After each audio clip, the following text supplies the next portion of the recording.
We live in a world that's constantly telling us smaller is better, weight loss drugs are everywhere, online transformations. It's relentless. Yeah. But what if that's not the full picture? Mm. What if being strong, flexible, healthy, what if that isn't actually about shrinking yourself? Today, we're diving deep into this. We're looking at a growing movement, really. People proving that fitness and well-being aren't limited by your size. Exactly. We've gathered some really powerful personal stories, folks from the UK and further afield too. And what's fascinating is how these stories, these lived experiences, they really connect with some quite recent scientific findings. Right. So our mission here is to help you pull out the key insights from all this so you can get a really informed take on this surprising shift in thinking. Okay. Okay, let's unpack this. So let's tackle that core idea first. Yeah. This notion that smaller equals better. I mean, when you strip away all the societal stuff, what did the sources tell us health really means? Anything jump out at you? That's the big question, isn't it? What really stood out, and honestly made me think, was this concept of health at every size. Yeah. HAES. It comes up a lot with the people in our sources. It's like shifting the goalposts, away from just the number on the scales. Instead, HAES focuses on things that are sustainable, things that actually feel good, like mobility, mental well-being, feeling less isolated. And there's this stat, right, that only about 5% of people who start in larger bodies stay in smaller bodies long term. It really makes you wonder about sustainability, doesn't it? Sustainability, yeah, that's key. And, to bring this HAS idea to life, there's this story of Becky Scott, 43, fitness instructor, Essex. Her journey just perfectly illustrates this. She was a dancer as a kid, but quit at 15 because she felt she didn't have the right body. Decades of yo-yo dieting followed. Then she hit this point where she just started questioning it all, the whole system. Right. And she found Zumba and realized, hang on, I wasn't getting slimmer, but I was feeling better. The internal feeling. Exactly, but she still got those condescending comments. Good for you. Keep going. It was shocking someone her size was exercising. Oh, I bet that was frustrating. Totally. So she launched Misfits Workout in 2019. And then during the pandemic, it just exploded online. Melbourne, Texas, people wanting movement without shame. She said, I realized I wasn't alone. Health goals should go beyond the scale. It's about joy, connection, and strength. Powerful stuff. It really is. And the medical bias she faced, it's quite something. I mean, labeled morbidly obese based on BMI, despite having no high blood pressure, no cardiovascular issues, carrying 2 healthy babies, and then a GP dismissing her health, suggesting gastric bypass without even confirming a problem, just based on size. It's shocking, isn't it? And she didn't stop there. She got a master's in sport and exercise psychology. And one of the people on her dissertation said something that just nails it. Even if I hate it while it's happening, I feel better afterward. I feel accomplished. That feeling. That accomplishment, yeah. It shows how movement itself has these inherent mental and physical benefits, completely separate from weight loss. Absolutely. Which leads us nicely into another story, doesn't it? Someone else demonstrating these benefits. Yeah, Trina Nicole, dancer, model, entrepreneur, another fantastic example. She loved moving as a kid, dancing, football, swimming, everything. But puberty, that changed things. She talked about how her body developing, especially her breasts, led to hypersexualization. Suddenly running or swimming felt uncomfortable, even unsafe. So she stopped. God, that's awful, to lose that joy. Right. Then she tried getting back into fitness at 26, but the environment wasn't welcoming.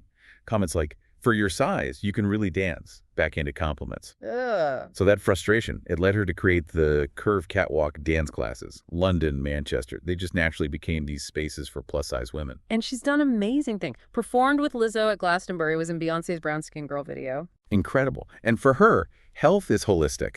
She says health isn't just physical, it's mental too. Moving my body helps me feel whole. She also mentioned how crash diets and disordered eating had destroyed her mental health before. So that focus now is on joyful movement. It really broadens the definition, doesn't it? Beyond just dance, showing movement and strength can look so different for everyone. It's about finding your thing. Your thing, exactly. But, I can imagine some listeners thinking, okay, these stories are great, but what about the medical advice? Like, if you're told weight loss is crucial for health, how does someone like Ryan Cutter's story fit in? That's a really fair point. And Ryan's story is fascinating because it sort of bridges that gap. She's a nurse, South Wales. Back in 2023, she was a size 28, struggling with fertility. IVF was denied because of her weight, so she had gastric sleeve surgery. Okay. 6 months later, her sister drags her to the gym. Yeah. She's hesitant, obviously. Understandable. Second visit. They get her to pull a car across the car park. Sure. Seriously. And she was hooked. Instantly. Now she trains 5 times a week, deadlifts 125 kilos. Wow, that's impressive. Isn't it? And her whole focus shifted. She said, I used to be breathless all the time. Now I can run, lift, move freely. I'm not chasing a size 8. I'm chasing my own version of strength. So her definition of health completely changed. It wasn't about the number anymore. That's a powerful shift. It underlines that this isn't about becoming acceptable by shrinking. It's about finding your own power, defining health your way. Exactly. Which brings us to Scotty, artist, performer, 39. He found yoga after a breakdown and getting an autism diagnosis. Right. And it helped him so much, he created Wonky, his own inclusive yoga studio. He calls it for wobbly, wonky weirdos, which I love. Oh. You know, fat, neurodivergent, disabled, queer folks. That's brilliant, creating the space he needed. Totally.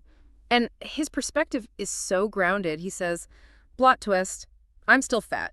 And that's fine. Running will magically make you thin, especially if you're not changing your nutrition, but that's not the point. Movement isn't about becoming acceptable. It's about finding your power.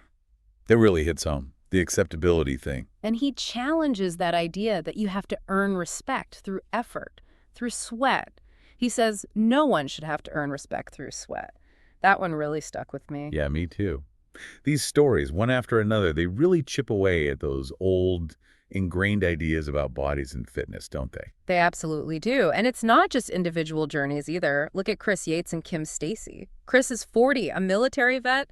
He had to unlearn that whole fat means lazy mindset from the military after a spinal injury, put him in a wheelchair, and he gained weight. That's a tough mindset to break. For sure. His partner, Kim, she's 39. She founded Body Image Fitness after doing a transformation program that left her, in her words, the smallest I'd ever been and the most unwell. Wow. Smallest but unhealthiest. That says a lot. It really does. Now they train together, they surf, they support each other. Chris put it perfectly. Fitness isn't about being thin.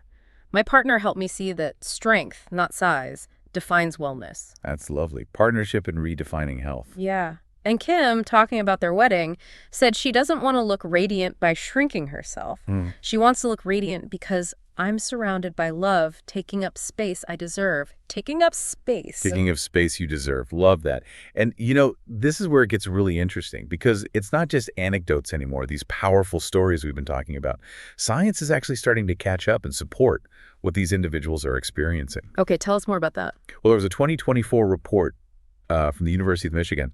They found that people who exercise long-term, right, regardless of their weight, their fat tissue is actually healthier.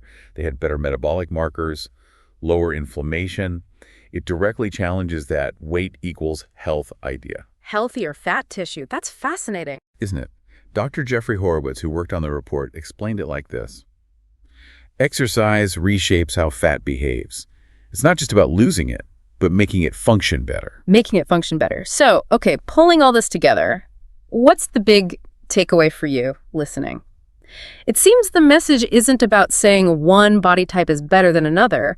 It's about, well, dismantling that whole narrative, right? That thin equals healthy and fat equals unhealthy or failure. It's exactly. Fitness just doesn't look one way. It's so much broader than we're led to believe. It's almost like these stories redefine health itself. It's not just about physical metrics. It's about agency, joy, feeling good in your body, however it moves. Less body as a project, more body as a partner. That's a great way to put it. Body as a partner. And these stories really drive home that you belong in fitness. Everyone does. However you move, whether you're deadlifting 125 kilos like Ryan, or dancing like Trina, or finding peace in yoga like Scotty, or just finding your way. It's all valid. You belong. Yeah. And like Becky Scott said, that quote really resonates. My body may always be big, but that doesn't mean I'm not healthy, strong, and happy. So maybe the final thought to leave people with is this. What if real health isn't about chasing some external ideal, some number or size? What if it's actually about discovering and celebrating the strength and the joy that's already right there in the body you have now?